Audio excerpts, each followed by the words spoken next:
श्रीमन्नारायण, श्री राधे, जय जय श्री सीताराम। भाग 2 में फिर से उपस्थित हुआ हूँ मैं, हरि अवस्थी।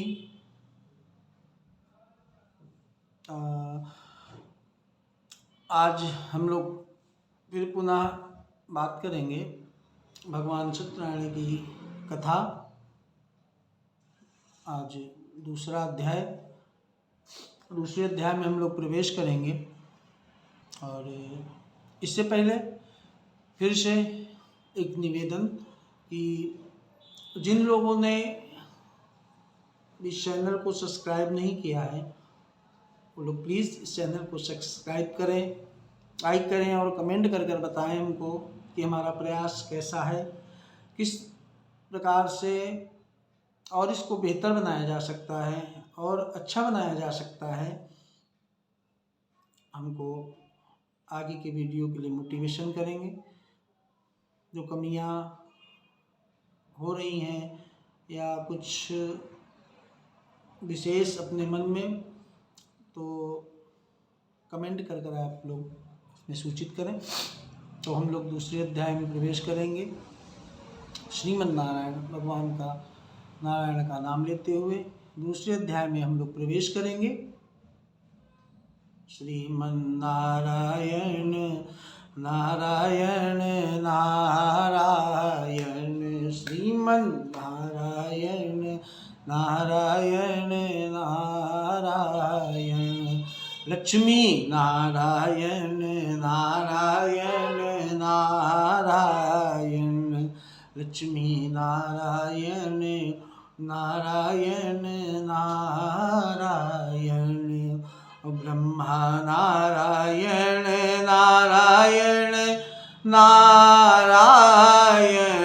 ब्रह्मा नारायण नारायण नारायण, श्रीमन्नारायण नारायण नारायण, श्रीमन्नारायण नारायण नारायण, सूर्य नारायण नारायण नारायण, सूर्य नारायण नारायण नारायण, श्रीमन्नारायण नारायण नारायण, ओ हम में नारायण नारायण नारायण, हम में नारायण नारायण नारायण, तुम में नारायण नारायण नारायण, तुम में नारायण नारायण नारायण, सब में नारायण नारायण नारायण। बोलो सत्यनारायण भगवान की जय।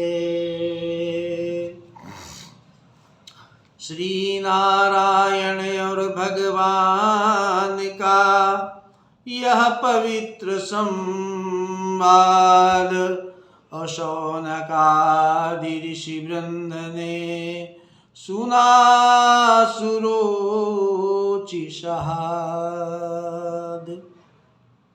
शौनकादि ऋषियों ने पुनः सूत जी से निवेदन किया है कि हे महामुनि, आगे की कथा सुनावें। जैसे जैसे सुनता जा रहा हूँ वैसे वैसे मानो मधुर सा अमृत कानों में बहता सा जा रहा है। ईश्वर की ऐसी कथा, इतनी सरलता से सब कुछ प्राप्त हो सकता है, तो कृपा कर आगे की कथा सुना में। सूत जी कहते हैं कि रमणीय काशी नामक नगर में एक अत्यंत निर्धन ब्राह्मण रहता था। वह भूख प्यास से व्याकुल होकर वह प्रतिदिन पृथ्वी पर भटकता रहता था। काशी यानी कि आज की बनारस, बाबा की नगरी। बनारस में एक निर्धन ब्राह्मण रहता था जिसका नाम था शतानंद। वह बहुत गरीब ब्राह्मण था और भिक्षाटन से ही उसका जीविका उसकी चलती थी। तो सूत जी कहते हैं कि था एक ब्राह्मण सतानंद,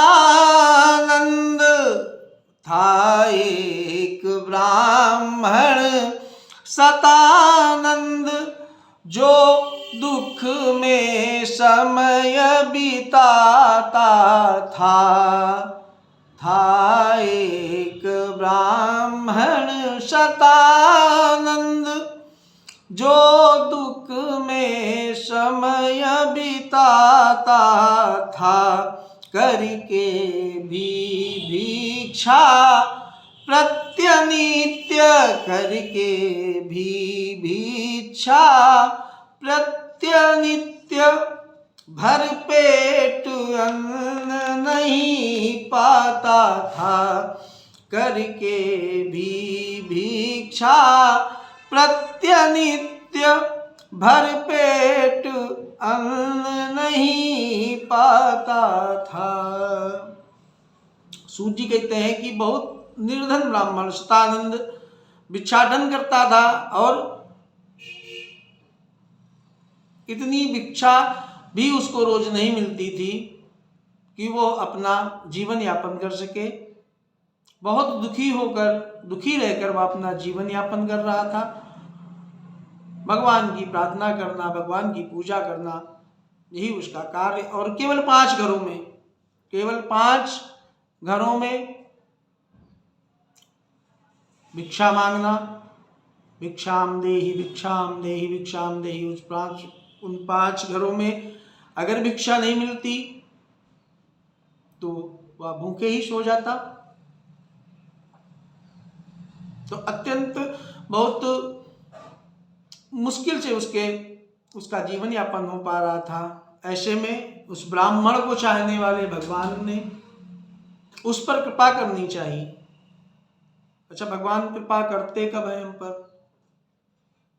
जब हम भगवान की शरण में होते हैं। जब हम भगवान की शरण में होंगे तभी तो कृपा करेंगे ना वो हम पर।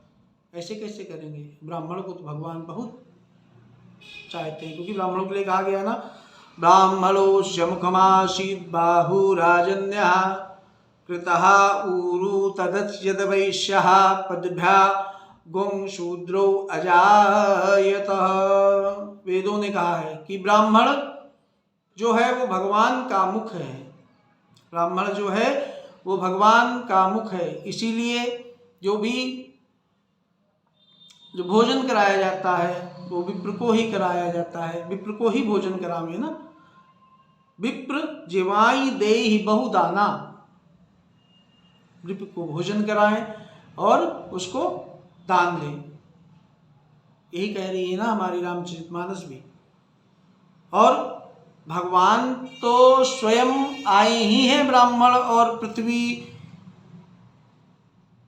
और संतों के लिए उद्धार करने के लिए। ब्राह्मणों का अवतार लेते हैं, भगवान आए हैं। क्यों? भगवान भी कह रहे हैं कि विप्रधेनु गुरु संत हित लीन मनुज अवतार। रामचरितमानस कह रही है कि विप्रधेनु गुरु संत हित लीन मनुज अवतार। विप्र, ब्राह्मण, धेनु, गाय, गुरु, संत, इन पे जब अत्याचार हुआ तब भगवान को स्वयं आना पड़ा अवतार लेके। तो हमारे लिए तो भगवान धरा पर आते हैं अवतार लेकर। गो द्विज धेनु देव हितकारी कृपा सिंधु मानुष तन धारी। गो द्विज धेनु देव हितकारी और कृपा सिंधु मानुष तन धारी। गो माने पृथ्वी, द्विज माने ब्राह्मण, धेनु गाय, देवताओं के हित के लिए, देव हितकारी, कृपा सिंधु नारायण स्वयं मनुष्य का तन धर कर पृथ्वी पर आए। तो जब जब ब्राह्मणों पर, माता गौ माता पर, पृथ्वी पर, देवताओं पर, ऋषियों पर, संतों पर कोई भी अत्याचार होता है तो भगवान स्वयं मनुष्य का अवतार लेकर पृथ्वी पर आए हैं। ये प्रमाण मिलता है हमको। रामचरितमानस कह रही है, प्रमाण मिल रहा है हमको कि जब जब होई धर्म की हानि, बाढ़े असुर अधम अभिमानी। जब जब ऐसा होता है तब भगवान आते हैं, इस धरा पर, पृथ्वी पर आते हैं, आतताइयों का वध करके इस पृथ्वी पर फिर धर्म की स्थापना करते हैं। तो ऐसे ही इस सतानंद ब्राह्मण का दुख जो है भगवान को देखा नहीं गया, और भगवान एक बूढ़े ब्राह्मण का वेश धारण कर कर आए हैं इस विप्र के पास। क्या कह रहे हैं आप लोग भी सुनिए।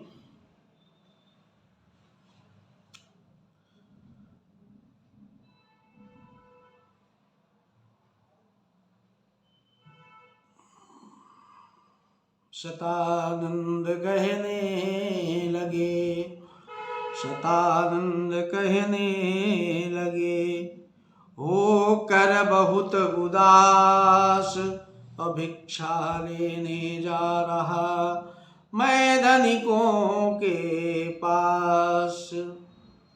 भगवान से कह रहे हैं जो रुद्र ब्राह्मण बनकर आए हैं, बस केवल भिक्षाटन से ही मेरा प्रतिपालन चलता है। बस केवल भिक्षाटन से ही मेरा प्रतिपालन चलता है। सब आयु बीतने को आई, सब आयु बीतने को आई, पर भाग्य अभी तक सोता है, तर भाग्य अभी तक सोता है। वृद्ध ब्राह्मण बनकर आए भगवान से सतानंद कह रहे हैं कि केवल भिक्षाटन से ही मेरा प्रतिपालन होता है, मेरा जो पेट, मेरी जीविका भिक्षाटन से ही चलती आई है, और पूरी आयु जो है हमारे, पूरा जीवन व्यतीत होने को आया है। पता नहीं मेरा भाग्य कहाँ पर सो रहा है, क्या उस परमात्मा की मर्जी है, क्या उसके विधि विधान क्या बनाया है, क्या मेरे भाग्य में, क्या मेरे नसीब में कभी सुख होगा, मिलेगा, पता नहीं मेरा भाग्य कहाँ सो रहा है। आज जो भिक्षाटन करके मैं लाता हूं तो कल की चिंता लगी रहती है कि कल भोजन मिलेगा या नहीं मिलेगा। भिक्षाटन करता हूं, भिक्षा मांगने जाता हूं, भोजन नहीं मिलता है तो दूसरे दिन रात में मुझे बिना भोजन के ही सोना पड़ता है। पता नहीं नारायण की क्या इच्छा है, क्या परमात्मा की ऐसी इच्छा है जो हमको इतना कष्ट दे रहे हैं, इतनी पीड़ा दे रहे हैं। भगवान कह रहे हैं, नारायण बनकर, वृद्ध ब्राह्मण बनकर जो आए हैं भगवान, ब्राह्मण से बोले, सतानंद से कह रहे हैं कि गद गद हो बोले दीनु बंधु, गद गद हो बोले दीन बंधु, दुख के पीछे सुख मिलता है, दुख के पीछे सुख मिलता है। 12 बरसों के बाद विप्र, 12 बरसों के बाद विप्र, घूरे का दिन भी फिरता है। 12 बरसों के बाद विप्र, घूरे का दिन भी फिरता है। वृद्ध ब्राह्मण बनकर आए भगवान सतानंद से कह रहे हैं कि विप्र, दुख के पीछे ही सुख मिलता है। क्यों? क्योंकि दुख और सुख सब जोड़ा है ना, एक दूसरे, सब पहिए हैं, वो चल ही नहीं पाता है। दुख होगा फिर सुख होगा, फिर सुख होगा फिर दुख होगा, तो गाड़ी है चलती रहती है। तो भगवान कह रहे हैं दुख के पीछे सुख मिलता है। एक दिन तो ऐसा भी आ जाता है ना कि जहाँ पे हम लोग गंदगी फेंकते हैं, कूड़ा फेंकते हैं। हमारे गांव में जहाँ कूड़ा करकट फेंका जाता था उसको घूरा कहा जाता था। घूरे के दिन भी फिरते हैं, मतलब जहाँ गंदगी फेंकी जाती थी,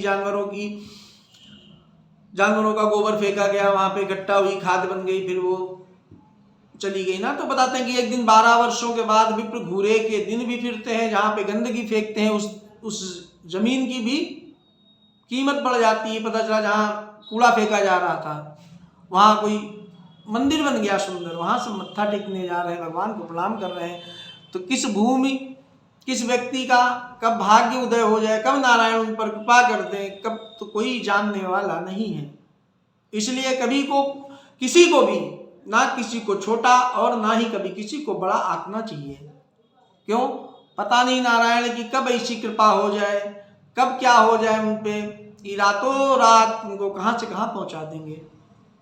सब कृपा उनकी है, प्रभु की कृपा भयो सब काजू, और जन्म हमार सफल व आजू। पता नहीं उनकी कब क्या कृपा हो जाए और हमारा जन्म जो है वो सफल हो जाए।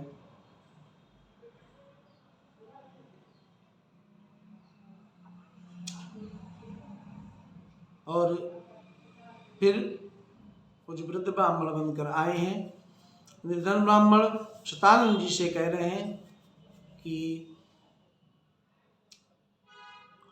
भगवान सत्यनारायण की, भगवान सत्यनारायण की महिमा सब कुछ कर सकती है। भगवान सत्यनारायण की महिमा सब कुछ कर सकती है। बिन मांगे मोती मिलते हैं, बिन मांगे मोती मिलते हैं, मांगे से भीख नहीं मिलती। भगवान नारायण जो वृद्ध ब्राह्मण बनकर आए हैं, शतानंद से कह रहे हैं भगवान कि सत्यदेव का आप पूजन करें, भगवान सत्यनारायण का पूजन करें। व्रत विधान बता रहे हैं भगवान किस प्रकार करें, क्या करें। भगवान सत्यनारायण की पूजा करें। तो हे विप्र, उनका पूजा करो, विधि विधान से उनका व्रत करो। व्रत कौन सा करें? व्रत क्या है? व्रत है, व्रत बताया गया है कि उस दिन आप, जिस दिन से आप प्रणव भगवान सत्यनारायण की कथा हम सुन रहे हैं, श्रवण कर रहे हैं, तो सत्य व्रत करें। यही है सत्यनारायण कथा और जो व्रत। तो आप सत्य व्रत करें, सत्य का आचरण करें, सत्य अपने जीवन में लाएं। और आप विश्वास मानिए, जिस दिन से आपके जीवन में सत्य आ जाएगा, बिना किसी ऐसे कारण, कोई ऐसा कारण नहीं होता है कि जो हमको झूठ बोलना पड़े। कोशिश करें हम सत्य ही बोलें, हमारी कोई हानि नहीं है। कुछ आपदा आ जाए, कुछ ऐसी विशेष आपदाएं आ जाए, तो उसके लिए नहीं कहा जा सकता, लेकिन फिर भी कोशिश करें हम ज़्यादा से ज़्यादा सत्यव्रत को धारण करें।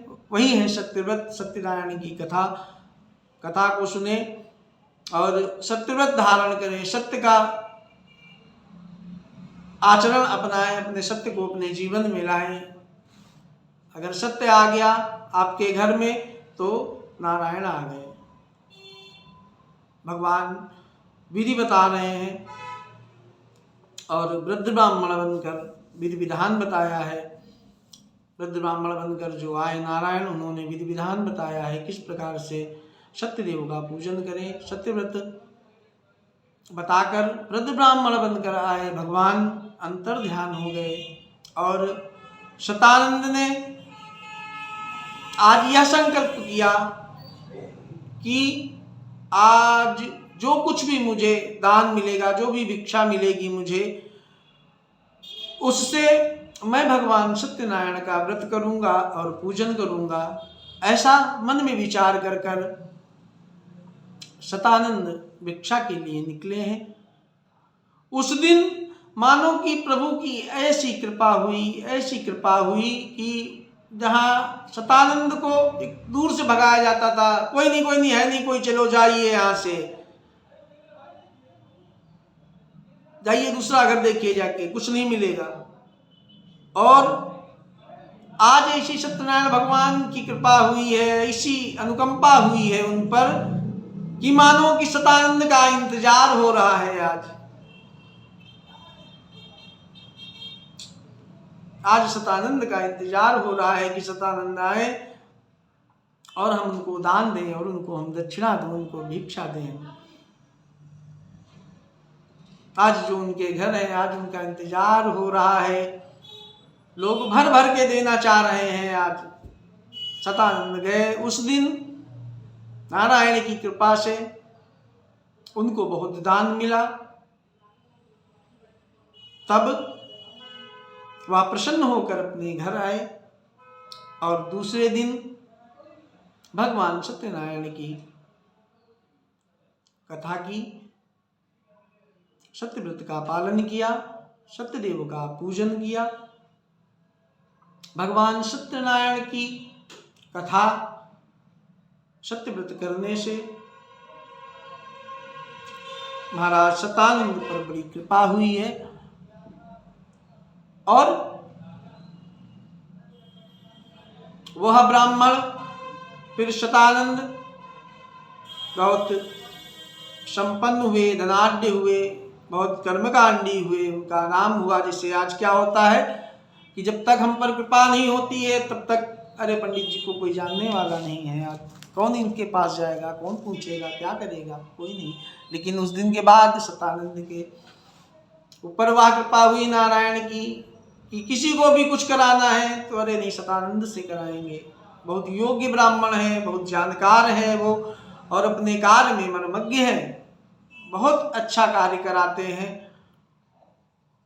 तो जिसको भी जो कुछ पूजा पाठ अनुष्ठान आदि कराना हुआ वो सब शतानंद के पास आने लगे। नारायण की कैसी कृपा हुई है देखिए।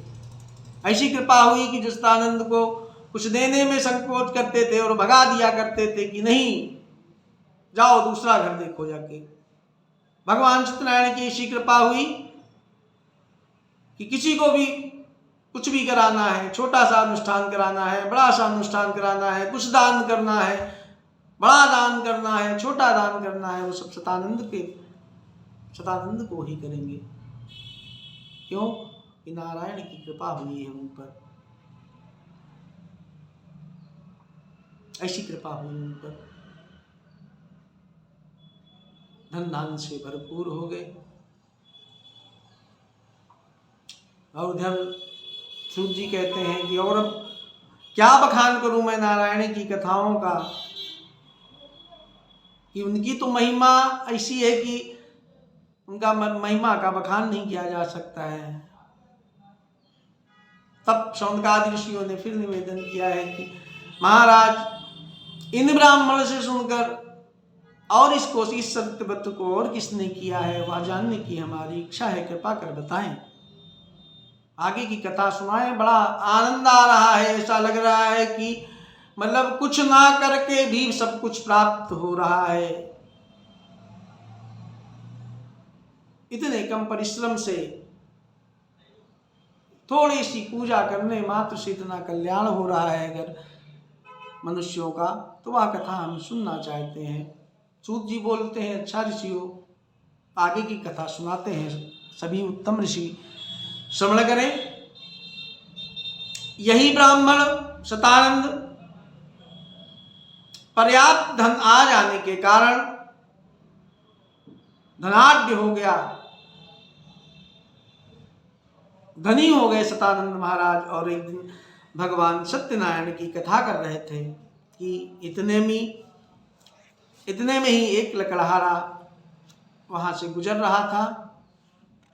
उसने आवाज सुनी, श्रीमन नारायण नारायण हरि हरि, लक्ष्मी नारायण नारायण हरि हरि, स्वामी नारायण नारायण हरि हरि, नारायण नारायण नारायण नारायण नारायण नारायण। क्या बात है, बहुत सुंदर मंत्रोच्चार चल रहा है, भजन चल रहे हैं, कीर्तन चल रहे हैं, आनंद हो रहा है, नारायण की कृपा बरस रही है। उसने सुना मानो कुछ अनुष्ठान आदि कार्यक्रम हो रहा है। प्यास से व्याकुल लकड़हारे ने अपनी प्यास को मिटाने के लिए वह ब्राह्मण के घर गया। लकड़ी का बोझ बाहर रखकर वह अंदर प्यास मिटाने के लिए गया और भगवान सत्यनारायण का प्रसाद ग्रहण किया। जल पीकर वह विनम्र भाव से महाराज शतानंद के चरणों में गिर गया कि हे प्रभु, आप यह भक्ति के साथ क्या कर रहे हैं, मुझे भी बताइए, मुझ पर भी कुछ कृपा हो जाए, आप मुझे भी बताएं आप क्या कर रहे हैं। शतानंद ब्राह्मण ने उस लकड़हारे को सत्यव्रत का पूरा विधान बताया है कि कैसे करना है। ब्राह्मण दूसरों के हित के लिए ही हुए हैं। जब तक ब्राह्मण दूसरों का हित करते रहेंगे, ये इतिहास गवाह है, जब तक ब्राह्मण दूसरों का हित करते रहेंगे तब तक पृथ्वी पर, इस धरा पर उनका मान स्वाभिमान बना रहेगा और चमकते रहेंगे इस पृथ्वी पर। तो ब्राह्मणों से अनुरोध कि वह परोपकार, जैसे ब्राह्मण हमारे बहुत संत हैं, सब बहुत दयालु हैं, कृपालु हैं। जीवन ही हम ब्राह्मणों का इसी वजह से हुआ, इसी कारण से हुआ है कि दूसरे का कल्याण कैसे हो, इस धरा पर इस जग का कल्याण कैसे हो, उसी के लिए हुआ है। तो शतानंद भी उस लकड़हारे को सत्यव्रत बताकर भगवान सत्यनारायण की कृपा का पात्र बनाया है, उसे सारा विधान बताया है कि कैसे पूजा करें। भगवान सत्यनारायण की कथा सुने तो तुम्हारी सब दरिद्रता जो है वो दूर हो जाएगी। सत्यव्रत का विधान बताया है उस लकड़हारे ने। लकड़हारा प्रसाद ग्रहण लिया है, प्रसाद भगवान सत्यनारायण का, और उसने उसी समय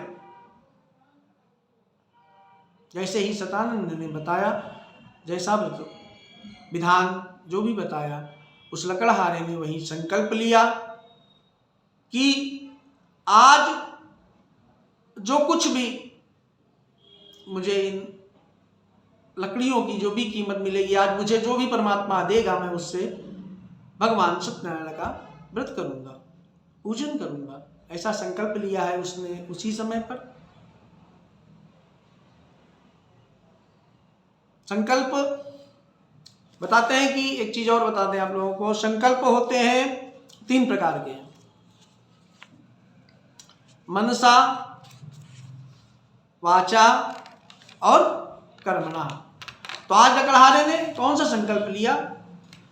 उस लकड़हारे ने मनसा संकल्प लिया, मन से उसने संकल्प लिया कि प्रभु मैं आपकी कथा करूंगा। और वाचा, फिर वाचा संकल्प क्या है?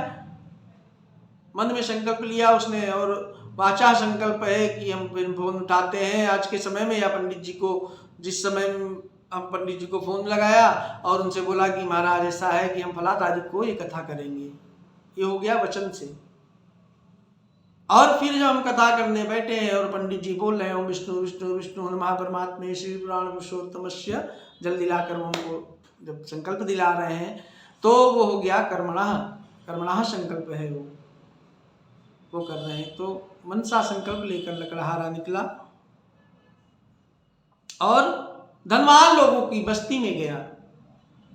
अपनी लकड़ियों को बेचने के लिए वह धनवान लोगों की बस्ती में गया। तो आज मानो उसने संकल्प ही लिया है कि जब हम कुछ अच्छा कार्य करने चलते हैं, कुछ अनुष्ठान आदि, कुछ भगवान का कीर्तन भजन आदि कुछ भी करने चलते हैं, अगर हम मन में संकल्प लेते हैं तो परमात्मा की कृपा उसी क्षण से हमारे ऊपर बरसने ही लगती है। उसी क्षण मानो हमारे साथ साक्षात नारायण ही चलने लगते हैं।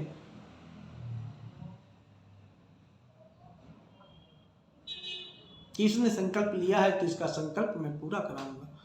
तो धनवान लोगों की बस्ती में गया। आज मानो उसकी लकड़ियां जो साधारण है, लेकिन आज परमात्मा की ऐसी कृपा देखिए। क्या रे ठाकुर, वाह रे ठाकुर, वाह रे ठाकुर मेरे प्रभु, वाह रे राम जी, वाह, ऐसी कृपा, वाह। जैसे आज मानो उसकी लकड़ियां चंदन की हो गई हों, ऐसे बिक रही हैं उसकी कि जैसे मानो चंदन सी हो गई हैं। जो कुछ पैसे मुद्रा रुपए किलो, वो आज मानो हजारों रुपए देने के लिए लोग तैयार हैं कि मुझको दे दो, मैं इतने दूंगा। एक बोल रहा है मैं 10 दूंगा, दूसरा कह रहा नहीं मैं मुझको दे दो, आज मुझे बहुत आवश्यकता है लकड़ियों की, और आज मुझे आप 20 रुपए में दे दो। और 20 रुपए, तब तक कोई दूसरा आ गया, नहीं मुझे तो बहुत आवश्यकता है आज तो मेरा सारा काम ही रुक जाएगा अगर मुझे लकड़ियां नहीं मिलेंगी। मैं ये लकड़ियां 100 रुपए में लेने के लिए तैयार हूं।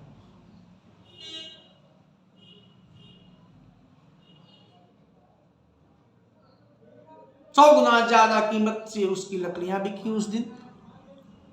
प्रसन्न होकर अपने घर को आया है, अपने बंधु बांधवों सहित भगवान सत्यनारायण का व्रत किया है, पूजन किया है और कथा को श्रवण किया है, और अपने जीवन काल में सुख भोग कर अंत में श्री नारायण के लोक को गया। इति श्री स्कंद पुराणे रेवाखंडे श्री सत्यनारायण व्रत कथायां द्वितीयोध्याय संपूर्ण। बोलो सत्यनारायण भगवान की जय।